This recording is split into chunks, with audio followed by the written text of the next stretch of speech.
name. You want to create a block, go to this block button or tab here and then create a block. And then you're going to write a name for the block. So let's say your name, and then press enter. And then you want to specify a base point, anywhere will do, and then select the objects and then press enter.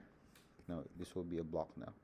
Once you have a block and you want to hatch it, then you can go to draw and you can create a hatch and you can select the block, and then when you click OK, this might happen. So the block is failing to detect the island. If it does, erase the hatch, and then what you have to do is you have to go to modify, and then you have your button here for explode. It's on the lower left corner, so explode, and then select the block and it will separate these lines. So this is now another line, this is another line. So the explode command will allow you to separate these lines. You still have a block here, you can drag it out and put your block here. Okay, so this one is a block, one dot or one grip, but this one is not.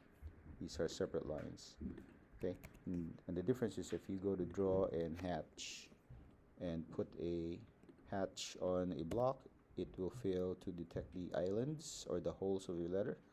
That's why we need to explode, and when it's exploded and you draw a hatch and put in the hatch and press enter, then it will succeed in hatching it correctly, not hatching inside the holes of each letter. So yeah, you go ahead and you can go to modify and explode a block so you can correctly hatch it. Okay.